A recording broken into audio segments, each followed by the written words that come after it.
Serious, what secret could ruin your life? I get paid a 6-figure salary for a standard 40-hour-a-week corporate job for a massive well-known company. In a given week I do maybe an hour of actual work. The rest of the time I am on Reddit or YouTube slacking off. I thought when I got this job that eventually someone would figure out I don't do anything all day, but here I am 14 years later still doing duck all and getting paid a lot for it. A while back, I was cheating on my wife with a coworker. It went on for months. And I never really cared for the woman I was cheating with. She was super hot. Though. After a while my coworker started getting really crazy and threatening to tell my wife, whom I had a child with and a baby on the way, about everything. Obviously. I kept trying to cut things off because I realized I was making a mistake. She lost it one night and was freaking out and texting me telling me she was going to come to my house. And a drunk driver hit her. She died instantly. No one knows I was having an affair. And my family went to her funeral. Edit, oh man. Sorry Reddit for answering the question honestly. Next time I'll remember to keep this to myself. Also thanks for the gold. Edit. Shout out to all the people who think I should have died instead. And are encouraging me to go ahead and tell the one secret that would ruin my life. This secret is a bad one. When I was 15 and incredibly lonely one summer I decided to make an Cupid account. For those of you who don't know, that's a dating website for people 18 plus. I looked probably about 17 at the time, but I guess I could pass for 18. So I said I was 18 on my account. I got a lot of responses from guys instantly. There was this one that stood out to me. His name was James. He was a 22-year-old college student working at Tim Hortons. But me at 15 thought he was the most intelligent and beautiful person I've ever met. We talked for 3 months and then he turned 23. Now the age gap was 8 years. After those 3 summer months of staying up all night we decided to meet up in person. It was Labor Day weekend when we met up. He picked me up from a gas station and drove me to his house. We lived 3 hours away and I told him that my car didn't work, but really I only had my permit and no car. I honestly think I fell in love with him and we hit it off completely. He was really attractive and different from guys my age. Guys my age would make fun of how I looked because they were insecure themselves and tease me a lot when they were interested in me. Which just confused me. But James would compliment me and joke with me but never made me feel insecure. I really loved him. But when the relationship progressed he was talking about having sex and I told him that I was a virgin, which he was okay with. But after I turned 16 I realized that he was a 23-year-old man who could get in a lot of trouble if he was to sleep with me. I never told him my age because I knew he'd be disgusted with himself, so I just cut all ties with him all day. I figured it was selfish to keep him around. He needed somebody who could be 100% honest with him. So in March I basically blocked him on all social media and my phone. He didn't know where I lived, and I never saw or spoke to him again. It's been 2 years but I sometimes stalk his Facebook. He's actually engaged now and graduated college. I'm so happy that everything is going well for him. I'm only 18 now, but I hope one day I'll find a guy who is as great as James. TLDR. I made an account on a dating website at 15 and formed a long relationship with a man who was 23, lying to him about my age. Edit, guys.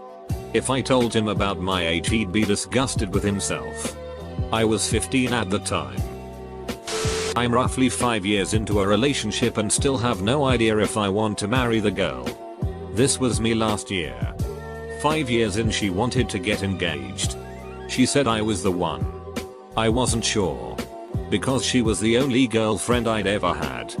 So I pushed her to pursue her career while I traveled. By the time I came home 8 months later I was ready to settle down. But it was too late. She had found happiness in another guy. I haven't heard her voice in over 4 months. I miss my best friend. Huh. I guess. The last good thread like this started 5 years ago today. So. I am 19. I am gay. My parents are very conservative Catholics and would disown me if they found out. Not only that. I have had oral and penetrative sex with several men. Most of my town are Orthodox Christians and would ruin my life if my secret ever got out. The issue is, my voice is changing. And now I sound like a gay person and cannot stop it. Hope this gets buried. About 18 months ago I was watching the movie Yes Man and decided I'd say yes to everything for 24 hours. I ended up taking an ecstasy pill in the city. Then this woman said let's go do drugs and I ended up buying and trying meth. It was in a crack house that was legitimately 10 meters across the road from the police station in the city's worst suburb. I then went to the casino and blew $1,000. Let's just say that watching Yes Man is a good way of getting yourself out of a rut. Okay. So my family are super religious. Especially my mother. She wants me to be religious too. But I've become a bit disillusioned with religion. I know this would heal her. Simply for the fact that she's a refugee and her reliance on a higher power has gotten her through all of her struggles and strife without even a lick of PTSD. She's a single mother also and I just admire her so much getting to where she has without any help. I just don't think I'd ever tell her that I haven't been praying 5 times a day or even thinking about God in any way. It would heal her. I joined a job that is known for being absolutely miserable and a good chance of me getting healed. I love it. I was suicidal as a teenager and I gave up, knowing I couldn't heal myself. Now I have a good chance of dying without me having to do anything. And to add to the goods, my family would get a whole lot of life insurance money if I got healed. So I could do them a lot of good becoming a corpse. If word ever got out, I'd be in a lot of trouble and probably pulled. I don't want it. I need this edge or else I fall into a horrible depression. I need the challenge and risk. Edit, for those who guessed. Yes, I am military. What secret could ruin my life? I secretly take off my hijab. On social media I wear the hijab. In front of all my parents. Other family. Most of my friends. I wear a hijab. Here's my story. When I graduated 2 years ago I decided to look for a job. And I wasn't able to land anything. I came up with the idea to start interviewing without wearing one. And once I get an offer I'd start wearing it again. I ended up getting 2 great job offers, which made me really sad that my theory of taking it off and easily finding a job was true. I took one and haven't worn it to work at all. I don't know what happened in the mix of things. I guess I started to like the attention men gave me and I actually felt like I belonged normal with my peers. It was a feeling I've never felt. Everyone started treating me different. As if I was worth speaking to. I don't get weird looks anymore. I don't get asked weird questions. I'm too afraid to tell my parents about it because of disappointment and I'm even more afraid of the Muslim community finding out. Bullying and talking shit happens a lot to girls who take it off. I wear it to family functions. And when I'm at a place where I know I can run into someone I know. So yes, in essence I guess I am living a double life. Say what you want, I'm okay for now living like this. I keep changing my mind on what I permanent want to do. Finding out that I have a mental disability and my whole life people have hidden it from me, treated me the same as if I was normal. Wow. This is actually my biggest fear. That I'm actually a bit mental and the fam just plays it off like no big deal. Let's make him feel normal to fit in. Am I actually special? TL. Doctor, I healed my family. One night about a decade ago. When I was 8 years old. I couldn't sleep at night so I was just walking around the house. Looking for something to do. It was winter. So there was fire in the fireplace. I started playing with it. Throwing stuff into it. Watching how it burns. At one point. A big log rolled out of the fireplace. As a kid. I started to panic. I tried to cover it with a blanket. Then ran out to the kitchen to get some water. When I came back. The whole living room was on fire. It was a wooden house. I was terrified. Ran out of the house.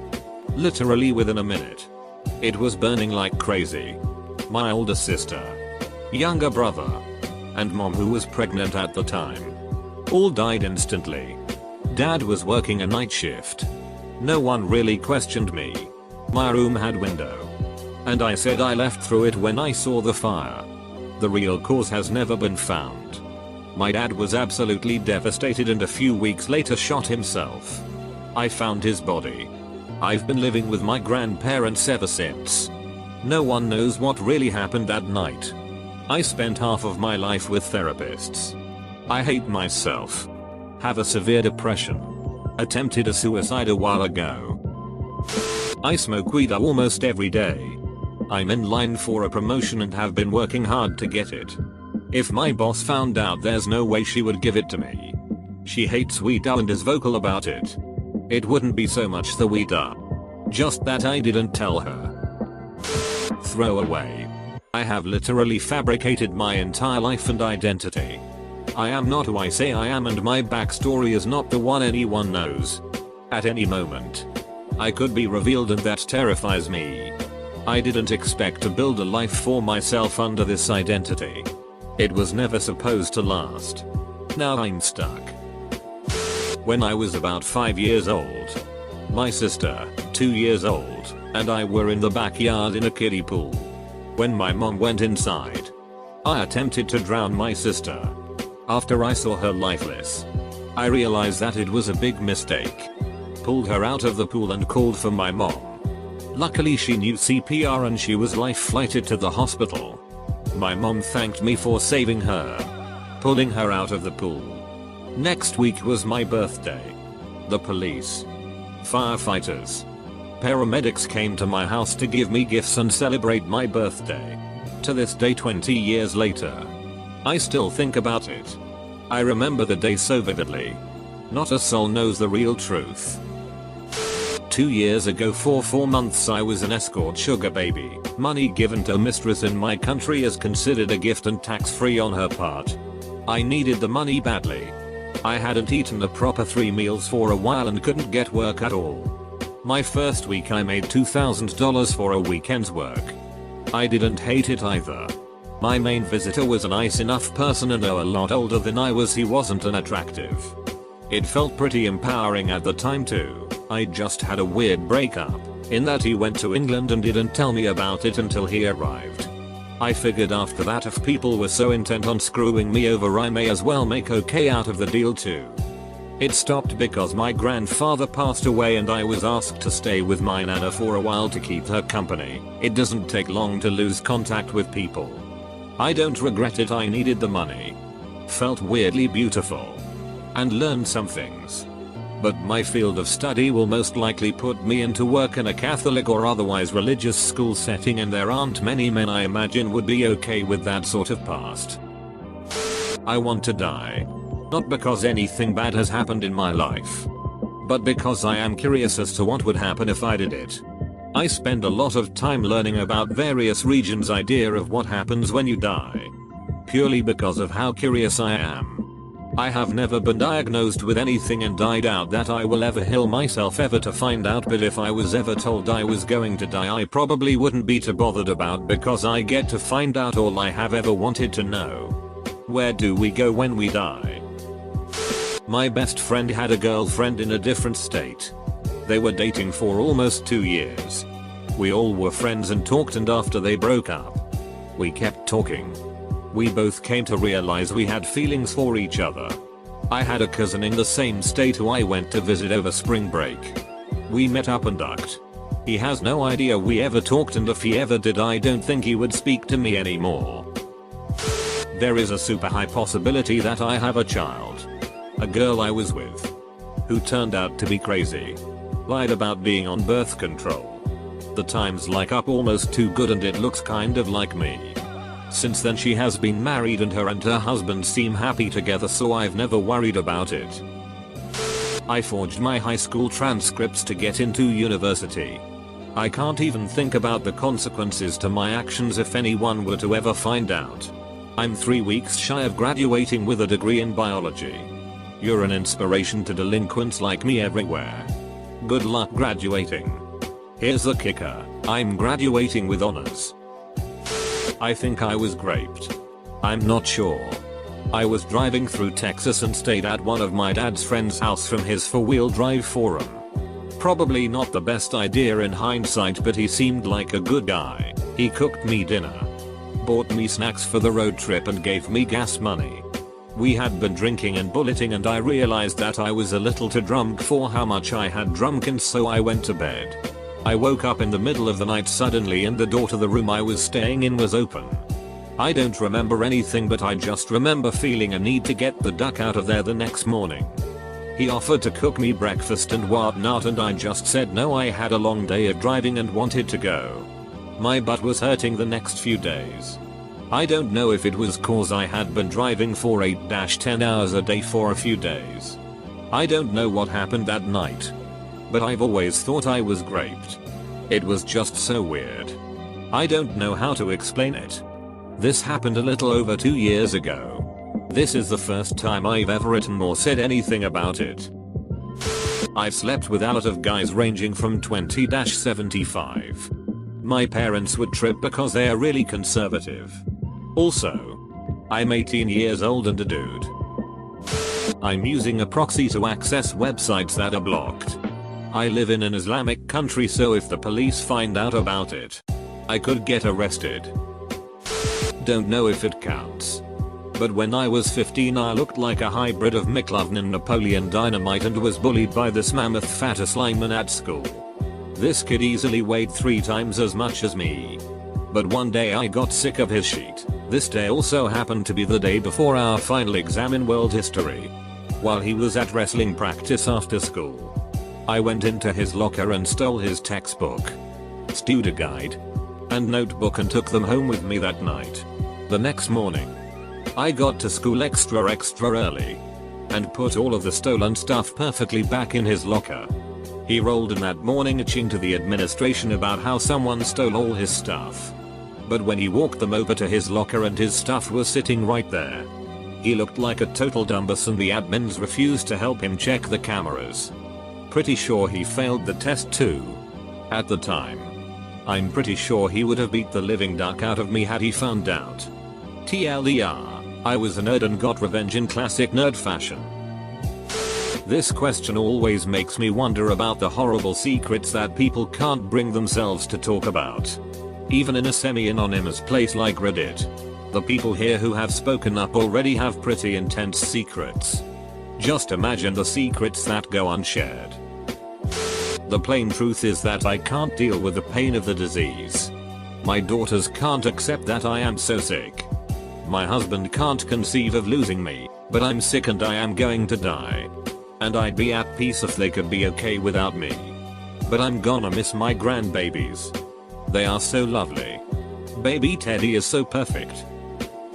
This is the first time I have ever typed this out or told anyone. Not even my wife. I was horribly shy when I was a kid. I did not make many friends, and so when I met my then best friend it was so great. I was probably 11 I guess when it happened, and really sheltered. We did everything together and he was a really good friend, but he started changing. He started acting more effeminate, and looking back he was learning, growing into his sexuality. We were best friends and there was a trust between the two of us. He started wanting to run around naked and look at me naked, and I was a late bloomer so I had no idea that this was sexually based. Thought it was just guy stuff. He never did anything to me other than grab my pen 15 and try to jerk me off while I was flaccid. I was 11 and not gay, so I didn't know what was going on. He then started getting really mean and made fun of the size of my pen 15 all the time and became really toxic to be around. I just wanted my friend back.